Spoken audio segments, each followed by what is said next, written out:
Hi, Carrie Ann from the Science Booth here, and we're on a penultimate experiment of sun, sea and science. And this week we're going to be concentrating on the gas exchange of fish. Okay, so gas exchange, like any other exchange in biological organisms, is really important. What do we mean by exchange? Well, exchange is when we swap substances. So as a human, I need to take in oxygen to breathe, to carry out respiration, and I need to take in glucose from my food to use energy. I need to get rid of things like carbon dioxide when I breathe out. That's a product of respiration. And I also need to get rid of things that my body doesn't need in my wee and poo.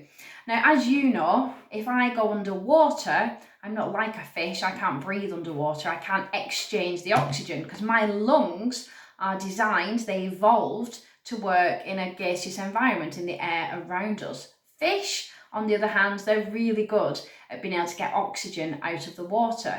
Now, they haven't got lungs like you and I, but they have got gills. And in our dissection today, that's what we're going to be looking at. But before we delve right into that, we're just going to have a little look at this fish and have a think about the fish you guys might have at home. Now, I'll just pick this up. I went for a really big fish. I've gone for a cod because I thought a big fish would be really good for filming. However, he's quite a tough fish, he's quite bony and he's got quite a lot of strong cartilage and he's quite hard to cut through. So I would recommend go into your local supermarket or fishmonger and getting probably a smaller fish than this. In fact, mackerel are ideal. Now, but we've got a big one for today. So what I'm going to have a look at, just going to have a look at a couple of parts of the fish head and then think about how we do that gas exchange for oxygen. And you've all probably seen fish in a fish tank or on films or at the aquarium giving it all this. And what are they doing? Well, they're taking water in through their mouth and then they're pushing it out through their gills. And that is how they exchange gas with their body. That's how they get the oxygen out of the water and get it into their bloodstream. So what they're doing when they're giving it all is they're going to be opening the mouth. The water's going to be going in. When they close their mouth, that increases the pressure and it's going to force it out through the fish's head, through the gills. And the mouth, the proper name for the mouth is the buccal cavity. Now, depending what fish you've got, be careful if you're having a poke around in the mouth because some fish have teeth, some fish have had them removed, but you do not want to be getting fish teeth stuck in your fingers. So what I'm going to do now is I'm just going to see if we can pour some water into our fish mouth and see how the water passes through the gills. Now, this is something you can do. So what we've got here, obviously this fish is a bit damaged, okay, but normally this bit is up here like this, and obviously the rest of the body would be on here. This gill cover is called the operculum, and this is what opens to let water come out. So we're just going to see if we can see the path of the water. I'm going to pour some water into the fish mouth, and you might see it trickle out the other end through the gills, okay? I don't know how well that shows up, so I'm putting water into the fish mouth, and you should see it flow out and it's coming out through the gills, okay? So you may have seen that water just trickle out of the gills there. In reality, what happens is the fish opens its mouth, it takes in the water, it closes its mouth, closes the buccal cavity, increases the pressure and forces the water out through the gills, okay? Now, let's take a little bit of a closer look at our fish. Okay, so we know we've got the fish mouth right here and we've got the gill cover or the operculum here. Now, if you've got a fish that isn't quite as bony as my fish, you should be able to remove the operculum.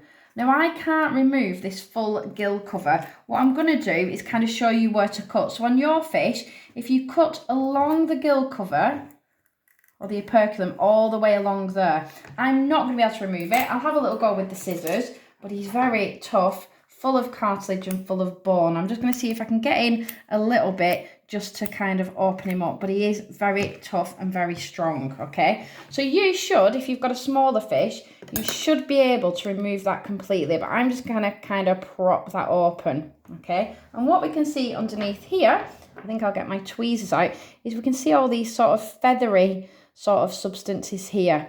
And they're a bit like pages of a book, okay? So you can see here we've got one, we've got another one, and another one, okay? you usually have 4 or 5 of these like little pages, okay? So all this together, this kind of feathery structure here, this is the gills. These little pages here, these are the gills. And this is what the fish have instead of lungs, okay? So where we've got 2 lungs, the fish have a set of gills at either side of their head. Now what you should notice about these gills is they look kind of feathery, kind of stringy.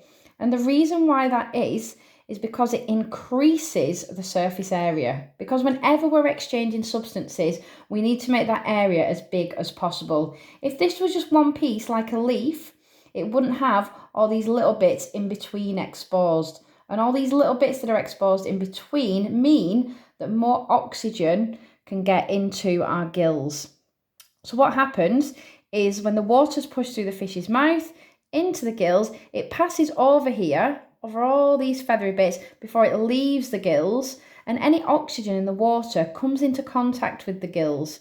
Now inside the gills we've got capillaries, they're little blood vessels carrying the fish blood, and whenever the oxygen comes into contact with that, the oxygen should diffuse from the water through the fish gills and into the blood. And the reason that happens is just like diffusion anywhere, molecules will move randomly from an area of high concentration to an area of low concentration. So in the fresh water the fish is taking in, there's lots of oxygen. In the deoxygenated blood, there's not so much oxygen. So the oxygen wants to move down that concentration gradient into the gills, okay? Now what we're going to try and do now is we're going to try and remove one of these little leaves of our book to see if we can have a little closer look at the gill structure. And I'm going to do that, I think, with scissors. I think that's going to be the easiest way. I'm going to try and get stuck in here and get rid of this. You might be able to do it with a knife. You might be able to do it with scissors. I recommend getting a grown-up to help you, okay, because you don't want to be chopping any fingers. And just give it a good little snip. We're getting in there. We're getting rid of that one. Brilliant. You can see there's a lot of connective tissue kind of holding all that in place. And you can remove one of these little leaves, or you could remove all of them. It's a little bit fiddly to try and show you what I'm doing.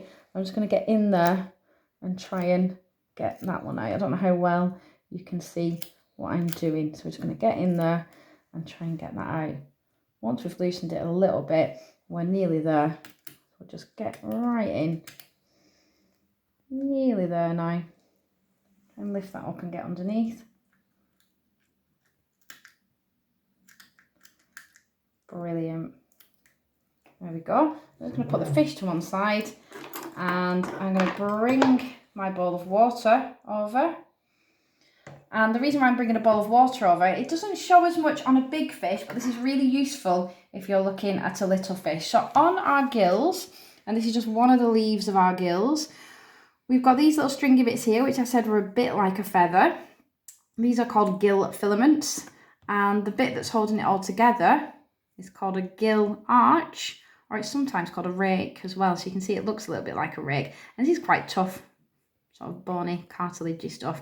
Now, if you've got a little fish, it's kind of hard to see all these gill filaments. On a big fish, it's really easy, but you might have got a little fish. But when we put that in the water and give it a little shake around, you can see they start to spread out even more, and they become a little bit more feathery, just like a feather, and they're spreading out in the water. And that's exactly what they'll look like when the fish is alive. So when the water passes by them, there's all this area here for the oxygen to diffuse. So that's really cool, isn't it? I hope you've enjoyed that. Right, so that was our fish head dissection. We looked at the buccal cavity, the mouth. We opened up the gill cover, or the operculum, which is the proper name, and then we had a look at the gills inside, and we saw that they were made up of layers, a bit like pages in a book. The gill filaments were like feathers, and they were all attached via the gill arch, okay? So instead of breathing air, like me and you do, the fish take in water, and the oxygen passes those feathery filaments, diffuses into the blood, and that's how they get their oxygen. I can't wait to see what you guys get up to and see all your different dissections as well. And we've got one more week left of Sun, Sea and Science. I'll see you guys soon. Bye.